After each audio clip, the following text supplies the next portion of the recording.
My husband used our emergency savings to buy his sister a luxury car to impress his fiance's rich family, but I put the car in my name. Hi everyone, I'm Nina. I'm 35 years old, and I work as a nurse. I've been in this field for quite a while, over 10 years. Even though it can be tiring sometimes, I really love what I do. There's something about helping people that just feels good. There are days when I come home completely exhausted and just crash on the couch, but overall, I'm proud of my job. It pays well, it's stable, and it honestly feels good knowing I'm doing it for more than just the money, which is comforting in other areas. My husband Ryan, who's 36, works as a management consultant. His job is different from mine. Lots of meetings, spreadsheets, and business trips. Honestly, I don't know how he manages to keep track of all those charts and reports, but he's good at it. Despite his crazy schedule, he's always been very supportive, which I really appreciate. We've been married for 5 years. I know that talking about money can be awkward for some couples, but we've always been able to talk about it pretty openly. From the start, we decided to start an emergency savings fund, and every month since then, we've been adding money to it. Now, I'm not going to lie. Saving like that hasn't always been easy. We've had to cut back on a lot of things over the years. We skipped fancy vacations, we rarely went to expensive restaurants, and we tried to be smart with our spending. There were definitely times when I wanted to splurge on something nice, but I kept reminding myself that saving for the future was more important. I don't even have a car. It's not because we couldn't afford one, we probably could, but I just didn't see the point. The area we live in has a pretty good public transportation system, and I've been using it forever. There's a bus stop near our house, and the train station isn't too far either. Getting to work is pretty easy, so I thought, why bother with a car if I don't really need it? Honestly, I like the commute. I know it sounds weird, but it's true. It's my little moment of peace where I can just relax. I listen to podcasts, read a book, or just zone out and let my mind wander. Sometimes I even enjoy people watching. There's always something interesting happening when you're sitting on a bus or train.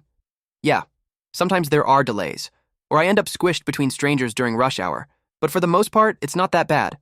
Plus, not having to deal with gas prices, car insurance, and maintenance is a big relief. Ryan does have a car because he sometimes needs it for work, so if we go somewhere together like visiting family or running errands, we just use his. It's never really been an issue. And honestly, avoiding the whole car ownership thing has saved us a lot of money. A few months ago, Ryan's sister Carla, who's 27, got engaged to her fiancé, Blake, who's 29. They've been together for about 2 years, and honestly, they seem really happy together. Carla has always been the type to know what she wants, and when she told us they were ready to take the next step, I was happy for her. Now, here's where things get a little complicated. Blake comes from a family with money. I don't know the exact number, but from what I've seen and heard, his family is ridiculously rich. They have vacation homes, luxury cars, and they travel like it's no big deal. Honestly, it's the kind of lifestyle I can't even begin to imagine. Carla, on the other hand, didn't grow up like that at all. Ryan's family is pretty middle class, comfortable, but definitely not wealthy. Growing up, they had to be smart with their money. They weren't struggling, but they weren't taking last-minute trips to Europe or buying designer clothes just because they felt like it either. Because of this, Carla has always felt a little out of place with Blake's family. She's told me about it a few times, and I can tell it's been getting to her. I think she just feels overwhelmed, like she's constantly questioning herself. She says things like, I feel like they think I'm a charity case or I don't know how to act around them. Everything I say sounds stupid. I remember one time she told me about a dinner they had at a ridiculously fancy restaurant. Carla's a pretty laid-back person. She said she spent the whole dinner panicking because she wasn't sure if she was eating correctly.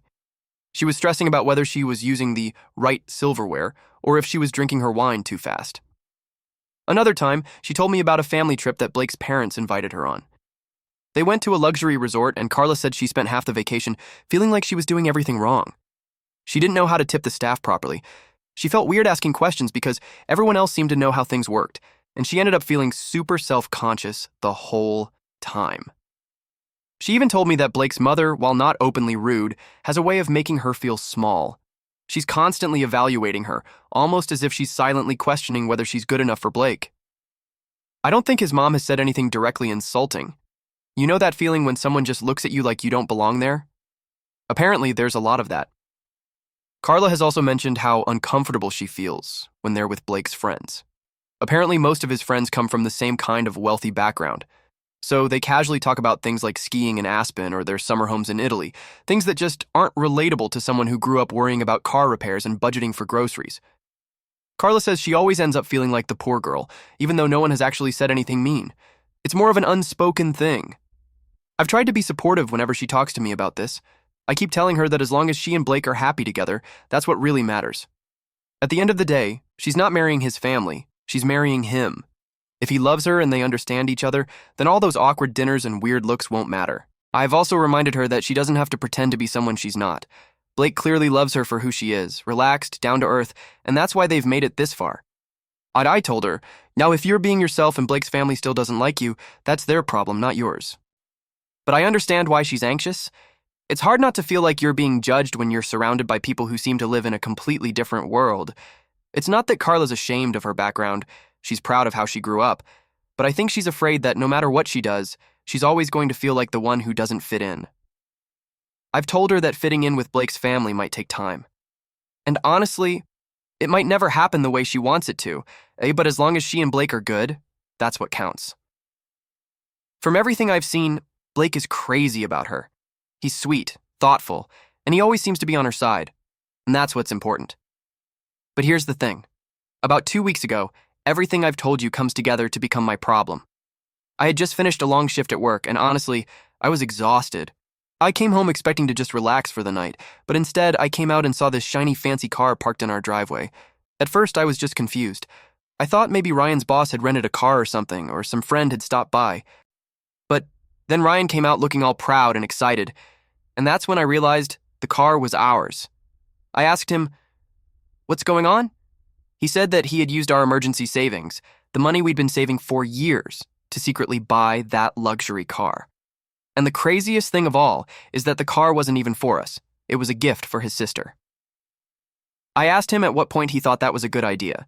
He said that Carla had been feeling really down lately because she was stressed about fitting in with Blake's family.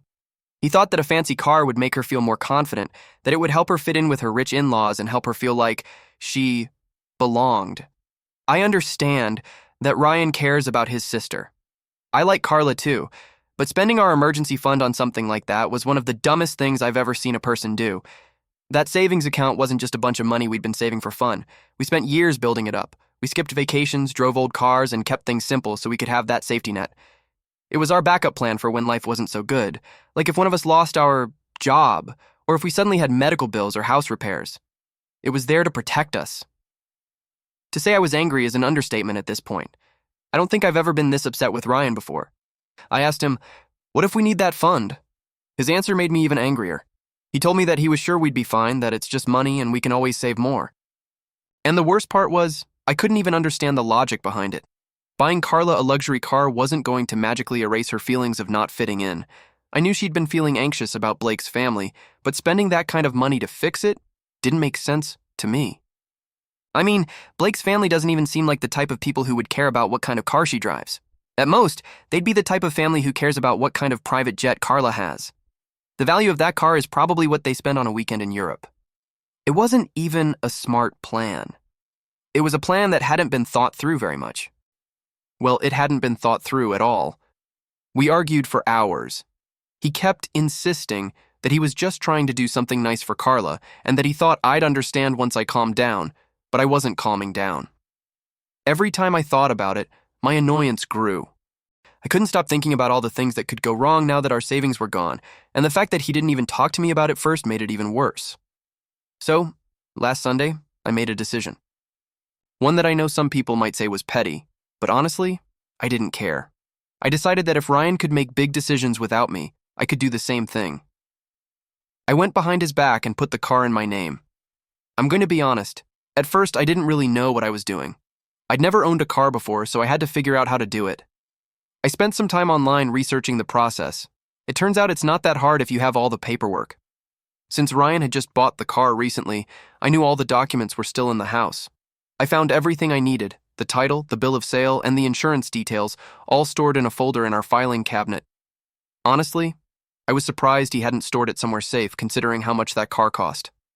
I grabbed the folder, took my ID, and headed to the DMV. I wasn't sure what to expect, but I figured I'd just explain the situation and see what they told me. When I got there, I told them I wanted to transfer the car to my name. Since Ryan and I are married, it turned out it wasn't as complicated as I thought. I had to fill out some forms, pay a fee, and prove that the car was part of our shared property. Fortunately, since we're legally married, that part was pretty straightforward. Once I finished the paperwork, they handed me the new registration papers with my name on them.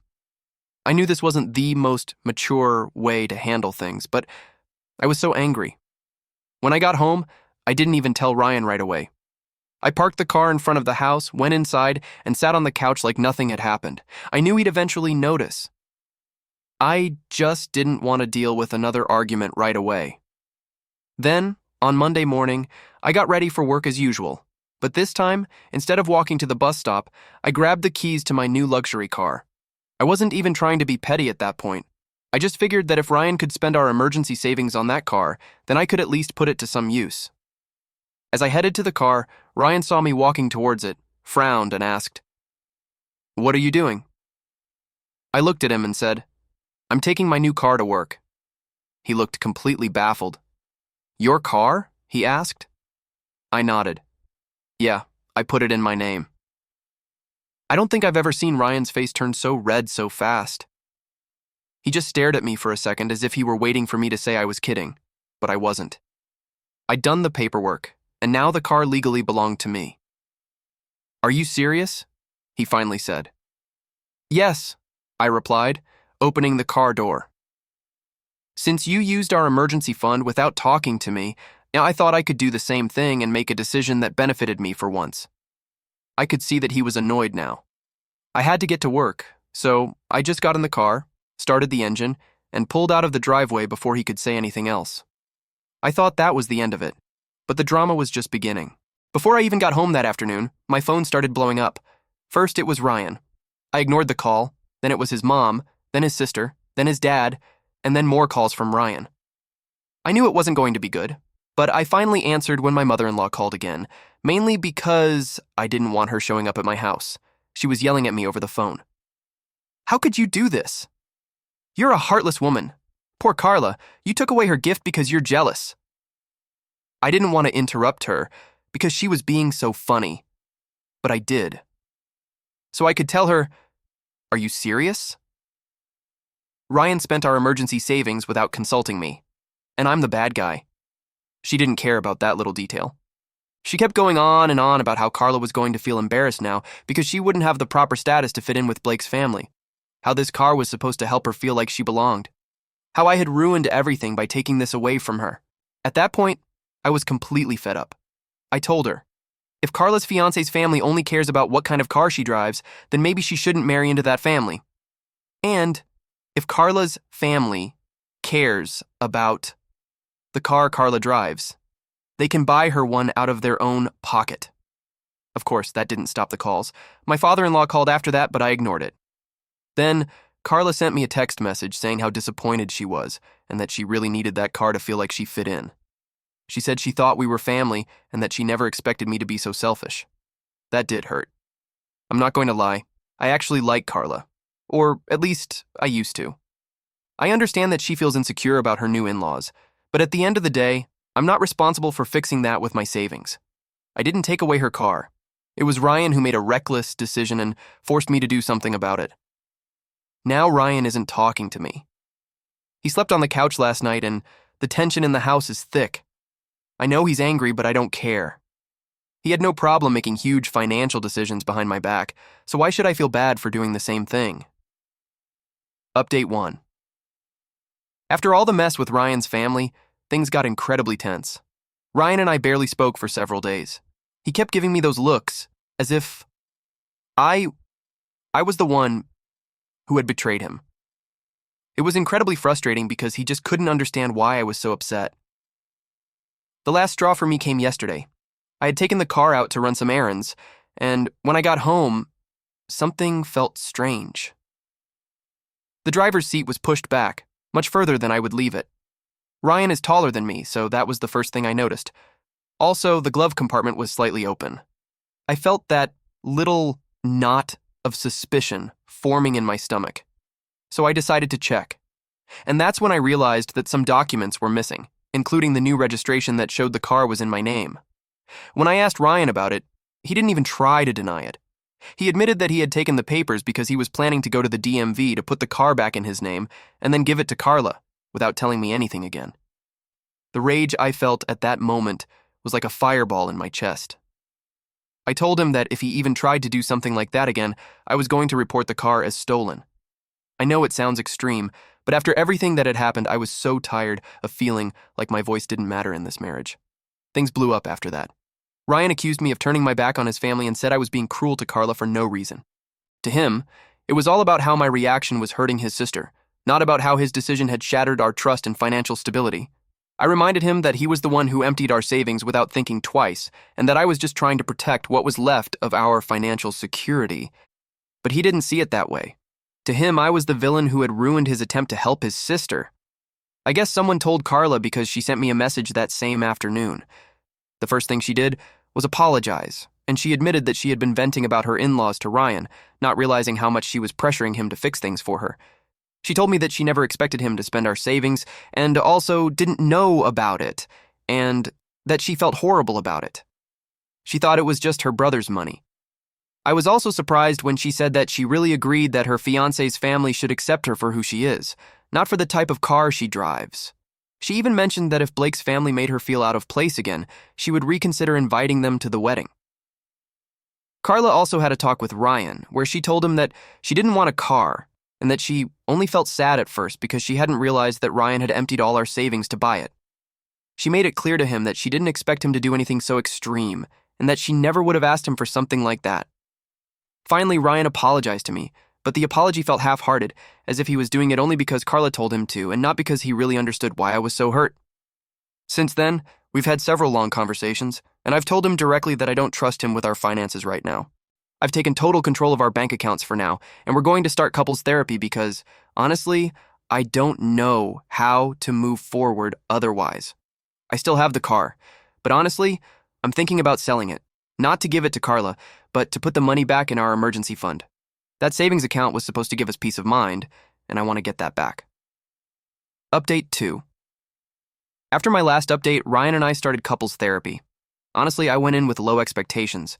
I was still so frustrated with him, and part of me didn't think he'd really listen to me, but the therapist actually got us talking. For the first time, Ryan admitted that he had been feeling a lot of pressure since Carla got engaged. Apparently, Carla had been venting to him nonstop about how she felt out of place with Blake's family. Not only was she worried about their wealth, but she was worried that they saw her as a nobody who didn't belong in their world. According to Ryan, Carla had been crying on the phone to him about how she felt like Blake's family was constantly judging her for what she wore, how she spoke, even for her laugh. Ryan said he felt like he had to fix it because that's what his dad used to do, step in and save the day every time Carla felt small. His dad passed away a few years ago, and apparently, Ryan had been trying to fill that role without even realizing it. The man I call father-in-law would be Ryan and Carla's stepfather. I can understand a little bit where he was coming from, but I told him that none of that justified what he did. I had been thinking about selling the car to rebuild our emergency fund. It was just parked in our driveway as a giant reminder of this whole mess, and I honestly wanted to get rid of it. But before I had a chance to do anything about it, Ryan's uncle, his mother's brother, reached out and told us that he was willing to buy it from us. The idea of getting rid of the car and having the money back in our savings was a bit of a relief to me. So, after discussing it with Ryan, I sold the car and put the money back in our emergency fund. Update 3. I wasn't planning on posting again, but my soon-to-be ex-husband did something unpredictable again. After I sold the car to Ryan's uncle, I thought everything was finally calming down. The car was gone. Ryan and I were working on our problems through therapy, and Carla seemed to be in a better place emotionally. About a week after I sold the car, Carla called me crying. At first, I was scared, thinking that something bad had happened with Blake or with his in-laws, but the reason she was crying was because Ryan had secretly gifted her another car. Apparently, after I sold the original car, Ryan decided that Carla still needed something nice for her wedding. So, without telling me anything, he took out a personal loan and bought her a used but still very luxurious car. It wasn't as over the top as the first one, but it was still way more than she needed, and he told Carla that it was a gift from both of us. I couldn't believe he would do something like that after everything we had been through. I told her the truth that I had no idea about this and that it was definitely not a gift from me. I was mortified. To her credit, she was completely on my side. She told me that she didn't even want the car, but that Ryan had been so insistent about it that she just took the keys so she wouldn't hurt his feelings. When Ryan came home that night, I didn't yell at him, but I absolutely told him everything. I told him that I was fed up with the lies, fed up with the decisions made in secret, and fed up with him acting like Carla's second father instead of my husband. But Ryan told me that when his dad was still alive, Ryan had promised him that he would always take care of Carla. His dad was pretty traditional and believed that it was Ryan's duty to take care of his little sister. Well, nowhere does it say that taking care of her means buying her a luxury car. I understand that family loyalty thing, but Ryan had twisted it into something that was destroying our marriage. He thought that by buying Carla things, he was somehow proving to his dad that he was fulfilling his duty. I told him directly that that wasn't protecting Carla. Carla is an adult who doesn't need Ryan to act as her personal bank account. It wasn't a pretty conversation, but I told Ryan that if he didn't get his priorities straight, I would have no other choice but to leave. Honestly, I didn't see a future with him.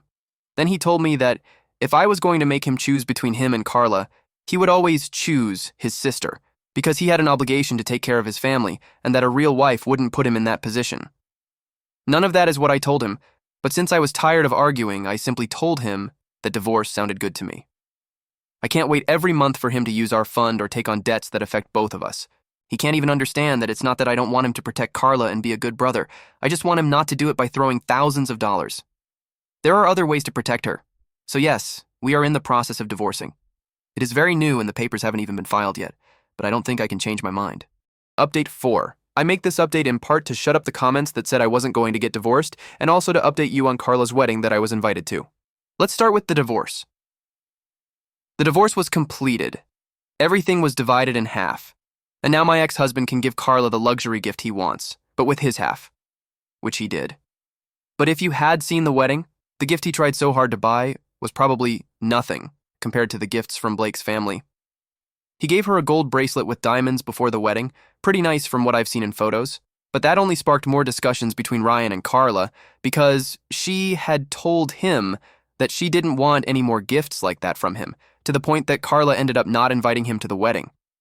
She had invited me from before all this, and she didn't take away the invitation when I started the divorce from her brother. We are friends at this point, and I was not going to miss her wedding. And yes, the wedding was intimidating. Now I understand Carla more, but she introduced me to her in-laws, and except for her mother-in-law, who seems a bit weird, the rest seemed like normal people. None mentioned that they bought a gold camel last week, or that they brought chocolates from Switzerland by private plane every time they had a craving. Sure, they dressed expensive, but you could have a normal conversation with them. And as I said at the beginning, Blake seemed in love with her, and that's the only thing that should matter to them. It's weird that Ryan was worried about appearances, while Blake, with all that money, was worried about Carla.